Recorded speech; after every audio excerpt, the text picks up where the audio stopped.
Hey Bible lovers, I'm Tim Nichols, and I'm here to bring you your Nichols Worth, and today we're going to talk about my top 5 ESV Bibles. Now, a lot of people ask, well, what about this study Bible, or what about this feature Bible? And when I do a top 5, I pretty much focus on text-only Bibles because those are the ones that are most useful for me, and those are the ones I enjoy and use the most. So we're going to go ahead and start off with number 5. And number 5 is the ESV Classic Reference Bible. And by the way, none of these are the 2025 update. Now we'll be getting into the 2025 update soon, but none of these are the 2025 update. But this is the ESV Reference Bible, also called the Classic Reference. And it's exactly what it says it is. It's a Bible with that classic layout. I love the lexicon font that they use. It's nice and dark, and this is a 9-point. The leading space, which is the space between the lines that makes the text much more readable and seem even larger than it is. See, font size is not everything. Font size is important, but it's not everything. It's the way it's laid out, it's how dark the font is, how much space is between the lines. All of that matters. But what I love about this is I love that classic 2-column layout with your references in the middle and your verses on the bottom. Keeps everything nice and even. They're both nicely justified. When you get into the poetry, you still have that beautiful poetic settings. And then when you get into the New Testament, the words of Christ are in something unusual for the ESV, red. Really like that red letter, nice and dark. Their wide margin also has the words of Christ in red. They don't have a whole lot of offerings from Crossway, but there are a couple if that's an option that you like. When you get to the end of this Bible, you're going to have your maps, you're going to have your concordance, but really nice. And what's really cool about a lot of these ESVs I'm going to show you is they have them available in like a true tone, very inexpensive. Many of them they'll have in like a genuine leather, which is that middle tier pricing. And then some of them they will have in what's called their heirloom series, which is their high quality premium Bibles. Now this one is not available in heirloom, but it is available in genuine leather and in a true tone, both for a very nice price. Coming in at number 4, this is a really great one. I actually had it rebound. They don't have this one in heirloom either. It's available in genuine leather and a true tone, but that is called the PSR, or the Personal Size Reference. I absolutely love the fact they put the references in the gutter. That way, you know, if you have to go digging in the gutter, which the gutter, what is the gutter? That is the inside space of your Bible. That's this space right here. They call that the gutter. And you don't want to have to go digging in the gutter for your text, because that can kind of hamper the reading experience. But if you're wanting to use your references, you can go digging in the gutter for those. They have your notes on the bottom. This is an 8-point font, single column layout. Really nice, easy to read. This 8-point font really works for me. Now for some of you that struggle with a smaller font, this one may be a little bit of a battle for you, but the poetic settings, as you can see, are right justified. And then when you get into the New Testament, the words of Christ in this one are going to be in black, like most of your Crossway Bibles. Now, this one, they don't have a genuine leather option, so there's no middle tier option, but it is available in true tone, and they do have the heirloom series. This is the ESV Legacy, which Crossway is going through this renaming of their heirloom Bibles, and that's for a different video, but we're going to go ahead and stick with calling this the Legacy for now, but the name is changing. This is really nice because it has a really great 9-point font, single column like storybook reader format, just absolutely excellent layout, really nice margin in the gutter, really nice margin on the outside. The only bummer is they put the subject headings in that outer margin.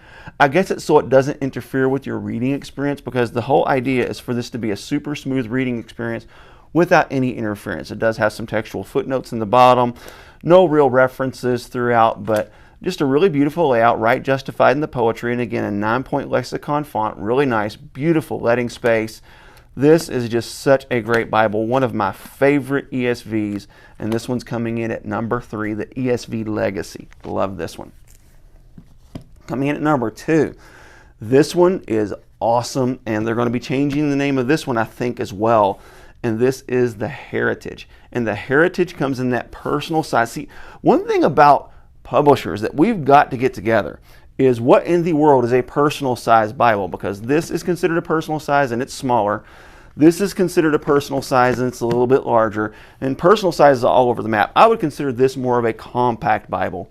I would consider this more in that mid-range personal size. But this ESV Heritage has a 9.25 font, so you get a slightly larger font than the Legacy, and you get that same beautiful layout in a little bit more of a handy size. The disadvantage with this and the Legacy is this is going to be a bit of a thicker Bible, so that's something that you've got to live with. Also, if you get the Heirloom series, generally they're going to have the 28 GSM paper, to where the non-heirlooms are going to have that 36, 33-ish GSM Chinese Bible paper. I actually prefer the thicker paper from China. That's just me. I've never been a big fan of the 28 GSM, but as you can see, beautifully laid out, notes on the bottom, not much in the area of references. When you get to the poetic settings, these are more center justified, which is a really interesting choice, and I think it makes it read a little more beautifully when it comes to the poetry. It just looks very music-y and poetry-y, if that's a word. And then when you get into the prose settings, of course, you can see just really nice. I love that they start a book on a new page, not try to cram them in there together. When you get the New Testament, of course, the words of Christ are going to be in black. Most of your ESVs will have a standard ESV concordance in the back, but this one actually does not. You just have your table of weights and measures, and that's it. So if you find your concordance to kind of be a little bit of a waste of space, this is a good way to handle that. And to get that large font in a text block this size, you're going to have to eliminate some features. So now coming in at number 1, that is the ESV Thinline. The ESV Thinline technically comes in multiple options. It has a genuine leather option. This one is actually the Truth for Life version. It was $35. It also has a True Tone option, and it sort of has an heirloom option, which we'll talk about in just a second. But what I love about this is that big 10.5 point font, just truly large print. The only thing about the Omega that kind of gets me is these corner references. Number one, they're really small, and I just don't like it when it throws my columns off. I want nice, even columns. Go ahead and put everything on the bottom, even if you have to scoot it up a little bit. But this ESV Thinline with the beautiful poetic settings, this is a great reading experience. It's really a nice way to read the ESV. That gutter is a little bit tight, but honestly, when you lay it down, it's not that bad. That's a really solid reader right there. So when you get to the New Testament, of course, the words of Christ are going to be in black. Really beautiful. But if you want an heirloom version of this, it is actually available in the ESV Omega. Also, you can get the ESV Creeds and Confessions and get the exact same layout, only you have your Creeds and Confessions in the back. But the ESV Omega, I've actually had this one rebound. I do have an heirloom edition of this, but this is the old 36 GSM Chinese edition. Really like this text block. As you can see, it is exactly the same. You just have a few more premium features with the goat skin and whatever else they offer it in, like the Wellington, and there's some upcoming calf skin editions. I don't know if they're changing the name of the Omega or not, but they have changed the name. I think one of them is going to be called the Veritas. I can't remember which one is which. But in another video, we'll get all that cleared up, but just really like this. So if you want the ESV Thinline, there are definitely different tiers. So you have different tiers in the Thinline. You can go heirloom, you can go mid-range with the genuine leather, or you can go inexpensive with the True Tone. Same with the Legacy, only they don't have a genuine leather option. When it comes to the Heritage, they have the True Tone and the heirloom editions, nothing in the middle. When it comes to the PSR, you have a True Tone and a genuine leather edition, no heirloom. This needs to happen. Crossway, listen, bring the PSR to the heirloom class, because this thing deserves that treatment. Of course, you have the classic reference with the genuine leather and the True Tone. But I do want to give one honorable mention, and that is the Schuyler Quentel. The Schuyler Quentel is very similar to the ESV Omega, but it puts all those references on the bottom.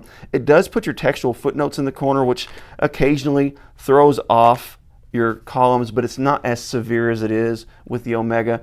This is a really nice layout. I just don't like the paper, and one cool thing about this edition is that this one is one of those rare ones they put out without the Jerusalem cross on the cover. Absolutely love that. This is the marble mahogany. Those are my top 5 ESV Bibles. What are your top 5? Let me know in the comments. God bless you. Keep calm. Jesus on. This is your Nicholas Worth.